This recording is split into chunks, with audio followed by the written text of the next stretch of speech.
बिस्मिल्लाहिर्रहमानिर्रहीम। अस्सलाम वालेकुम नाज़रीन, आज हम फिर से हाज़िर हुए हैं। एक बहुत खूबसूरत वीडियो है अगेन बरीज़े की जो है ना ट्रॉपिकल करंडी की शॉल्स के साथ। ठीक है, तो बहुत खूबसूरत शॉल है, बहुत प्यारी इसकी कलर स्कीम है।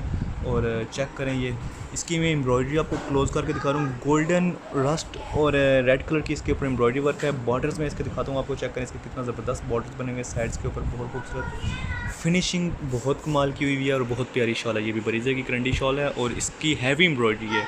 ओरिजिनल तो इसकी बहुत महंगी है, लेकिन आपको रीज़नेबल प्राइस पे मिल जाएगी। और ये शॉल सेम एज़ ओरिजिनल, हमारा जो कपड़ा होता है, कपड़े की क्वालिटी और जो एम्ब्रॉयडरी वर्क होता है वो भी सेम एज़ ओरिजिनल। हमारी कोशिश होती है कि हमारे जो कस्टमर्स हैं उनको एक अच्छी चीज़ देखने को मिले, अच्छी चीज़ उनको मिले। ठीक है, तो ये वाली बहुत खूबसूरत क्वालिटी की बहुत प्यारी शॉल है। इंशाल्लाह आपको पसंद आएगी। और एट दी एंड में अगेन आपसे एक रिक्वेस्ट करूँगा कि हमारे चैनल को अगर आप फ़र्स्ट टाइम व्यू कर रहे हैं तो आप चैनल को लाजमी सब्सक्राइब करें। ठीक है, अगर आपने चैनल को सब्सक्राइब कर दिया, अगर आप और भी लोगों से सब्सक्राइब करते हैं तो फिर आपको ज़बरदस्त किस्म का हम डिस्काउंट देंगे इंशाल्लाह। ठीक है, और आप हमें स्क्रीनशॉट भी भेज सकते हैं कि आपने फ़लाँ बंदे को भी सब्सक्राइब करवाया। ठीक है, तो शॉल की प्राइस अगर आपको जाननी है तो उसके लिए आप हमें, हमारा लिंक में व्हाट्सएप भी दिया गया है, व्हाट्सएप नंबर दिया गया है, तो आप हमें व्हाट्सएप के ऊपर कांटेक्ट कर लें। ठीक है जी, थैंक यू सो मच।